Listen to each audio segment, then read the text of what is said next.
Kamusta mga idol? May plano ka bang bumili ng motor ngayong 2024? Ay aba, ngayon magkakaroon tayo ng mainit na laban sa pagitan ng dalawang malalaking pangalan sa 150cc category. Ito ang labanan ng dalawang hari ng kalsada, ang Yamaha Sniper 155 at ang palaban na Suzuki Raider R150. Sino kaya ang magiging true king of the streets? Manood ka para malaman mo.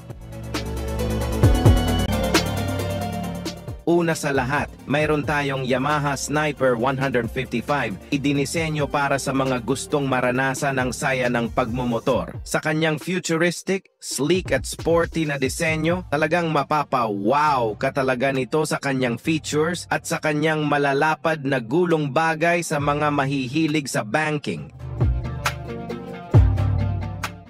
Tara't pag-usapan natin ang specs. Under the hood, ito ay may liquid-cooled 4-stroke 155cc VVA fuel-injected engine SOHC. Ang 6-speed transmission na may assist slipper clutch ay nagbibigay sa iyo ng dagdag na kumpiyansa. Sa 13.2 kilowatts sa 9,500 RPM, 14.4 Newton meters sa 8,000 RPM, ito ay talagang para sa mga riders na handa sa laban. Ngayon, makilala natin ang Suzuki Raider R150, isang makina na namamayagpag sa kalsada sa loob ng 20 years. Wow! Ganyan nakatagal ang Raider dito sa Pilipinas mga idol, sa kanyang sporty at aggressive look na anyo at isang puwersa na dapat ikatakot. Ang nagpapatakbo sa halimaw na ito ay isang liquid-cooled 4-stroke 150cc fuel-injected engine sa 13.6 kilowatts sa 10,000 RPM at 13.8 Newton meters sa 8,500 RPM at DOHC. Ito ay gawa para sa purong performance at lakas.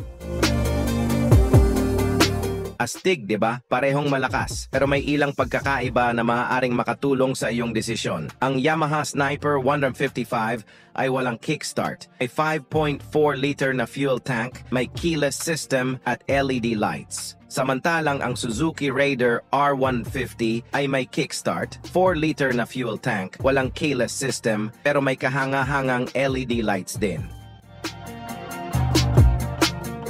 Ito ang dalawang kings of the streets in different kingdom. At ngayon, ang sagot sa tanong, ang Yamaha Sniper 155 ay may presyong 129,900 pesos lang, samantalang ang Suzuki Raider R150 ay 119,900 lang. Ang desisyon ay nasa inyo mga idol. Sino ang pipiliin ninyo? Ang Yamaha Sniper 155 o ang Suzuki Raider R150? Mag-comment na kayo sa ibaba at simulan na ang laban.